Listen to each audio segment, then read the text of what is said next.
Statistics on the rise, and we know that there are two precincts where crime is being attacked. We have Police Officer Napoleon Bell here with us and Quay Barnes Mid-East Area Community Collaborative. This is a community involvement with the Division of Police trying to get neighbors together, get everybody out there and fight crime. Basically that's it, but Quay, explain to me what it is and how long you've been working on this. We've been working as a collaborative for about 4 to 5 years now, and what it basically is that each of the neighborhoods has a block watch or a civic association.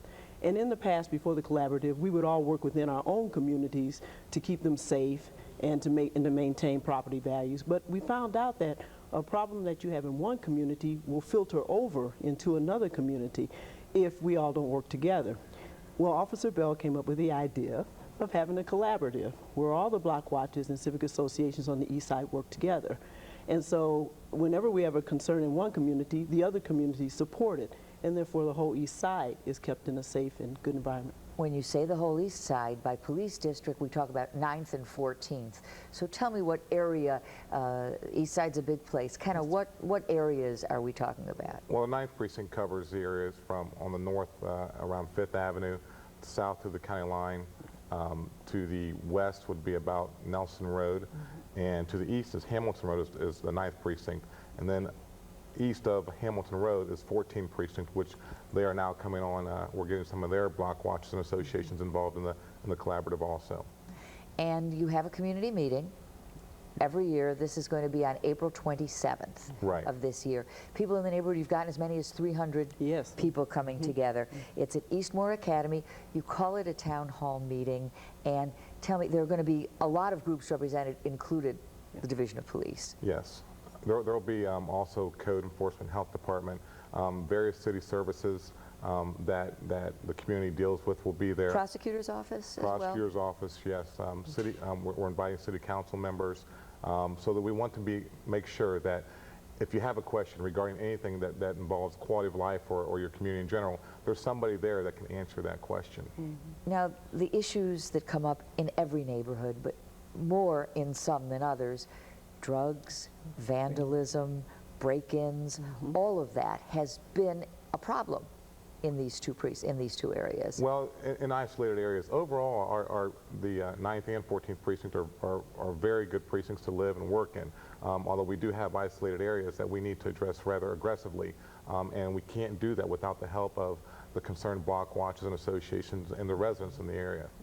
How does this particular area reflect in the crime statistics? Are you able to cut down, or are you seeing?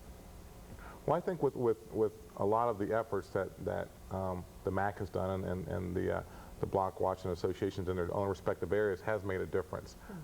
Just to give you an example, in the Livingston Courtright area, that area was once ridden with a lot of alcohol establishments, and Quay Barnes and the Civic Association and Block Watch in that area was able to vote that area dry with the help of all the residents in there, but they got that information out and the area was voted dry, and so it's become a lot quieter in that area and a lot less problems. So just by that particular Civic Association Block Watch working on that area was able to make it a lot safer and quieter. The issue of police response, police protection, police in the neighborhood, you know, it's great if their response time is good and they respond reactively and they react to crime or other issues. But what about proactively? Is there police cooperation? Well, this is a good example of it. The MAC was established by our community liaison officer, Napoleon Bell, and he works closely with us on a daily basis of things that we're concerned about in the neighborhood. He's a mere phone call away. We see him all the time. We see our other police officers, both in cars and on bikes, and some of us know them by name. So it's a joint effort.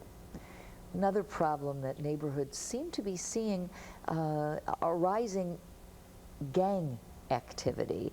Is that something that you are also able to address, or has that not been a problem in these particular areas? I don't think that Officer Bell disagree. I don't think we have a big gang problem in our areas. So what are you looking to be proactive? What do you want people to come and talk about? Well, one of the things is like he spoke of the liquor initiative, which we took care of. We want people to come with concerns about break-ins or robberies, but we also want people to come in and say the good things about their neighborhoods. Part of this this event is going to be a celebration of the youth in our community, from the schools, from the rec center. We have libraries. We have a lot of things that we can rejoice about also. And I know that there's going to be performance for the first time. Right. We'll ask about that. We're going to go to a break right now. Stay with us. We'll be right back talking about crime prevention in the community. Don't go away. At an event that's going to be taking place on April 27th at Eastmoor Academy, and it is a community effort to talk about issues in the community, good things, bad things. You're going to have entertainment this year, and you've got booths and so forth. What can people look forward to? School groups. Okay, well, our school groups that we've got on schedule is Johnson Park Middle School's dance troupe is going to come. We have the Barnett Recreation School, either baton or drill team, the Shady Lane Choir, and we're hoping for the Walnut Ridge Band or Jazz Band. So several groups are going to be there. And you're going to also be discussing health issues, code issues. I know you and I have talked over the years that rundown neighborhoods that where there isn't code enforcement lead to areas of crime, crack houses and so forth.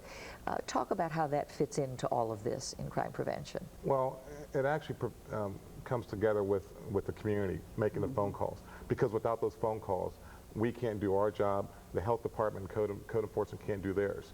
So with these groups that have gotten together that are active in the area, they'll give us a call or give code a call and be able to address the broken windows, the houses that aren't boarded up that then lead to you know, either somebody selling drugs or vagrants or what have you, causing problems in those areas. So we want not just the people from the 9th and 14th precinct to come to this meeting, but everybody from the city to come to this meeting, because of the fact that we are starting, I think, something new. Nobody else is doing this, no collaboratives that you know of. Right, that covers this many block watches and associations. So I think that what we're doing is groundbreaking, and that it's bringing everybody together, and hopefully in the future that there will be something like this in every part of the city, and that then we can have even a larger meeting in the future with the whole city being involved. But is safety the primary consideration in the neighborhoods as you see it, as you talk to your constituents? You know, you get people in your community and you keep them in your community if they feel they're safe, and that they can live their lives in a decent and constructive manner, and that their property values will be maintained. So yes, safety is a major issue. And by all of us working together, there's safety in numbers. There really is safety in numbers. And if anything does come up, there are also enough people that can take care of the situation. Now, this is the 4th year that you've done this. Yes. Can you point, I know you talked about the liquor initiative, you point to some other positives that have come out of this? I know one of the good things is people want to be heard, and they want their voices heard, and they will be able to bring their issues, their problems, their concerns to this meeting and be heard. That's obviously a positive. Definitely, definitely. And they can bring the good things that have happened also, because we also want to highlight the good things that some of the block watches have done, such as the liquor initiative that Berwyn East Civic and Block Watch did. We have the Eye on You Block Watch, which is headed by John Meddert. There was a school up in the, what's the name of the school? Up in their particular area that was run down and needed to be boarded up because kids and things were going into that school. So they were able to make the proper contacts and do that.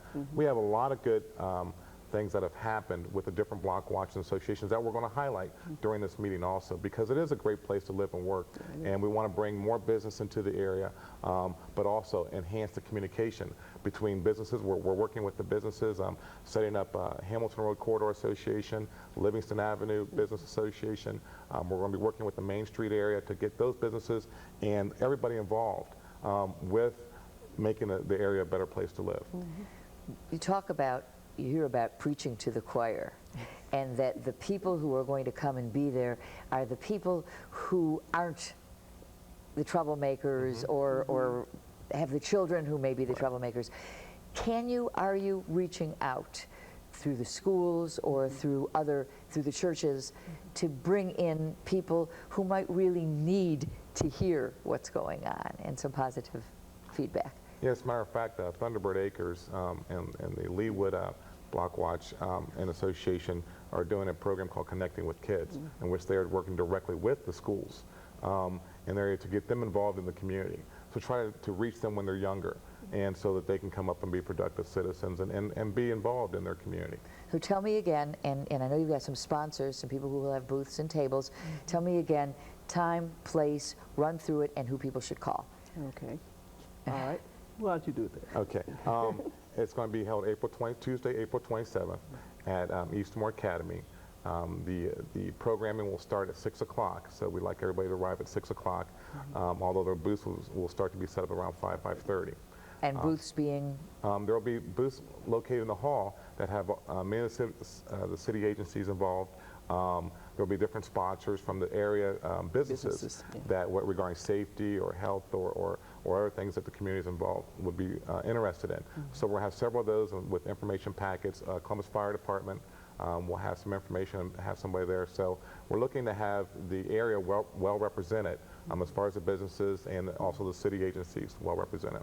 And there will be questions and answers, Yes. no holds barred. No, This is no. it could get loud, could get contentious, but people who want answers We'll from get the them. community, from the health department, from code enforcement, from the police department, we'll get them that They will night. get Yeah, because we think that information is the key to providing an open atmosphere and services that sometimes people didn't know about that were out there. A lot of times the frustration that people have is just because of not knowing. I don't know who to call, they say. Right. You're going to tell them who to call. Thanks for Right. joining us. Good luck with the event. And I know we'll be talking to you again. And thank you for watching. Have a beautiful Saturday. We'll see you next week.